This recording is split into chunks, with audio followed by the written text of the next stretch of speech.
Le jardin d'Éden était le plus beau lieu que la terre ait jamais porté. Des rivières limpides serpentaient entre des arbres chargés de fruits. Des fleurs de toutes les couleurs parfumaient l'air doux et tiède, et les animaux vivaient en paix les uns avec les autres. Adam et Ève marchaient librement dans ce paradis. Ils connaissaient chaque arbre, chaque plante, chaque créature. Ils n'avaient ni peur, ni honte, ni douleur. Dieu venait les visiter dans la fraîcheur du soir, et sa présence remplissait leur cœur de joie. Dieu leur avait donné une seule règle. Vous pouvez manger de tous les arbres du jardin, mais vous ne mangerez pas de l'arbre de la connaissance du bien et du mal, car le jour où vous en mangerez, vous mourrez. Parmi tous les arbres magnifiques du jardin, celui-ci se dressait au centre. Ses branches lourdes de fruits éclatants et tentateurs. C'était un arbre comme les autres en apparence, mais il portait en lui un pouvoir redoutable. Celui de faire basculer l'innocence dans la connaissance, la simplicité dans la complexité, la paix dans le tourment. Or, le serpent était le plus rusé de tous les animaux que Dieu avait faits. Il ne se précipita pas, il choisit son moment, s'approcha d'Ève et posa une question en apparence innocente. Dieu a-t-il vraiment dit « Vous ne mangerez pas de tous les arbres du jardin ?» La question était habile. Elle ne niait pas Dieu, elle semait le doute. Ève répondit « Nous mangeons du fruit des arbres du jardin, mais quant au fruit de l'arbre qui est au milieu du jardin, Dieu a dit « Vous n'en mangerez pas et vous n'y toucherez pas, de peur que vous ne mouriez. » Le serpent dit alors « Vous ne mourrez point. Mais Dieu sait que le jour où vous en mangerez, vos yeux s'ouvriront, et vous serez comme des dieux, connaissant le bien et le mal. » Ces paroles empoisonnées firent leur chemin dans le cœur d'Ève. Le serpent présentait Dieu non plus comme un père aimant, mais comme un rival jaloux, qui gardait pour lui le meilleur. Le doute s'installa, puis la curiosité, puis le désir.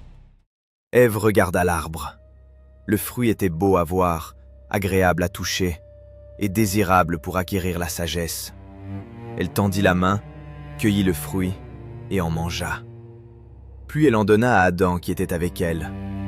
Adam ne protesta pas. Il ne rappela pas la parole de Dieu. Il ne dit rien. Il prit le fruit et en mangea aussi. Ce silence d'Adam est l'un des mystères les plus troublants du récit.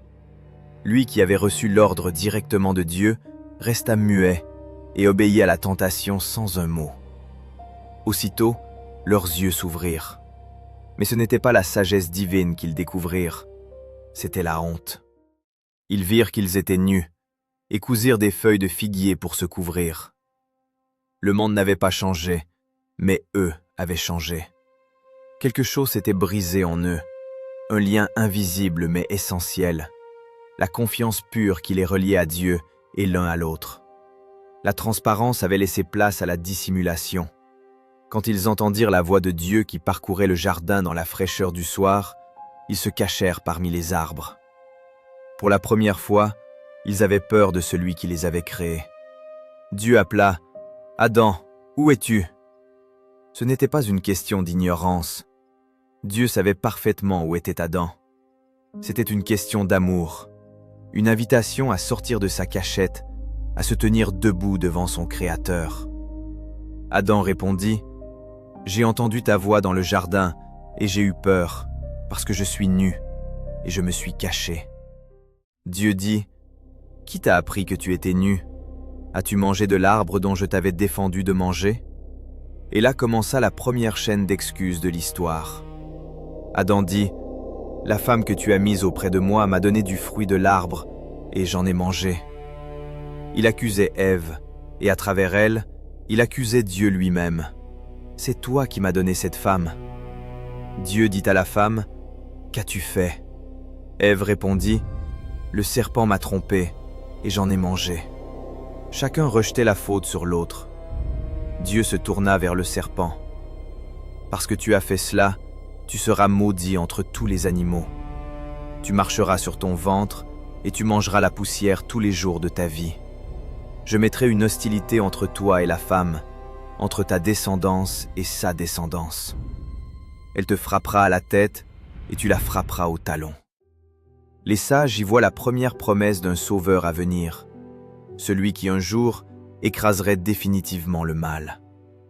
À la femme, Dieu dit « J'augmenterai la souffrance de tes grossesses, tu enfanteras avec douleur. » À Adam, parce que tu as écouté la voix de ta femme et que tu as mangé de l'arbre, le sol sera maudit à cause de toi. C'est à force de peine que tu en tireras ta nourriture tous les jours de ta vie. Il te produira des épines et des ronces. C'est à la sueur de ton visage que tu mangeras du pain, jusqu'à ce que tu retournes à la terre, car tu es poussière, et tu retourneras à la poussière. Dieu fit à Adam et Ève des vêtements de peau et les en revêtit. Même dans sa justice, même dans la sentence, il prenait soin d'eux. Il couvrait leur honte de ses propres mains. Puis il dit « Voici, l'homme est devenu comme l'un de nous, pour la connaissance du bien et du mal. Empêchons-le maintenant de prendre aussi de l'arbre de vie, d'en manger et de vivre éternellement. » L'Éternel Dieu les chassa du jardin d'Éden pour qu'ils cultivent la terre d'où il avait été pris. Adam et Ève franchirent les limites du paradis et se retrouvèrent dans un monde différent. Un monde où la terre était dure sous les pieds, où les épines poussaient entre les semences, où le vent était froid et la nuit obscure. Derrière eux, à l'entrée du jardin, Dieu plaça des chérubins armés d'une épée flamboyante qui tournoyait en tous sens pour garder le chemin de l'arbre de vie. Adam regarda Ève, Ève regarda Adam. Le paradis était derrière eux, inaccessible, gardé par le feu. Mais ils n'étaient pas seuls, ils étaient ensemble. Et au cœur de cette tristesse immense, une lueur persistait. La promesse que Dieu avait faite.